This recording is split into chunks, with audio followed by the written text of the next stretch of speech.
How to live above the hardship in the world today. Not everybody, listen to me, if you can give me a few minutes of your time, I promise you that you will have access to keys that will change your life. Not everybody is caught up by the things that are happening in today's world. If you plan your life based on the things that you see today, you will be caught up in hardship tomorrow. And the funny thing about this is not just you, your family, and the whole generation will be swallowed up. Now, how do I make sure I position myself to make sure that I'm not swallowed up in the time to pass? Scripture talk about 1 Corinthians chapter 2 verse 7. It says we speak the wisdom of God in a mystery, even the hidden wisdom which God ordained before the world unto our glory. It means that there is a wisdom that the Lord keep for his own people, that was created for our glory. That wisdom, no man have access to it. The kings of the earth, which control the economy of how the earth works, do not have that wisdom, and the Lord keeps it for your glory. It means that if I want to rule in my day, I must have access. Hold on to the Lord until he grants me access to that very wisdom which he has hidden from the kings of the earth. Scripture talk about in Isaiah 45 verse 3. He said that I will give the treasures of darkness, the hidden riches of secret places, that thou mayest know that I, the Lord, which thou callest by name, I am God.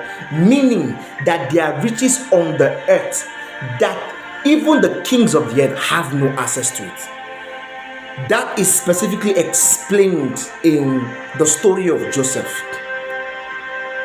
Every sorcerer tried to have access to what the wisdom is, but God had already ordained it and given access to a boy.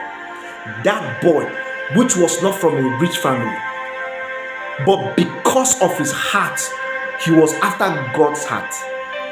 At the appointed time, that wisdom spoke for him,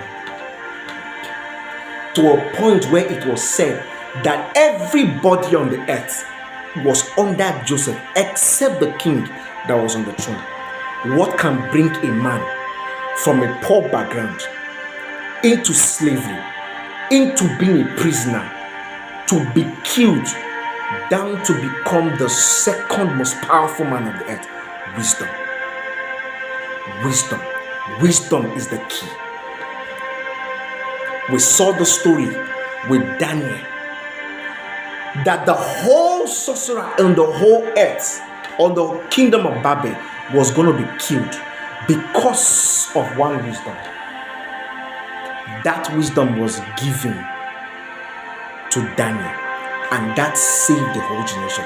Listen, two ways upon which, one way, that access to that wisdom. And that access is not just by one who prays a lot. Prayer is good. Not just by one who read the Bible, very important. Not just by one who do spiritual activities, very important. But it is given to those who love God sincerely from their hearts, and they are the ones that are the called of God.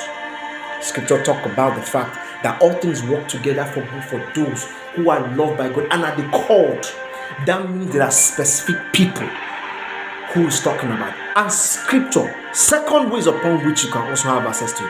If I do not have access to the wisdom of God, I must surround myself with persons or a person who clearly have access to the wisdom of God.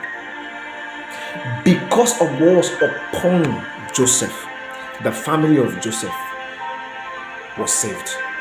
Because of what was upon Joseph, a whole generation was preserved.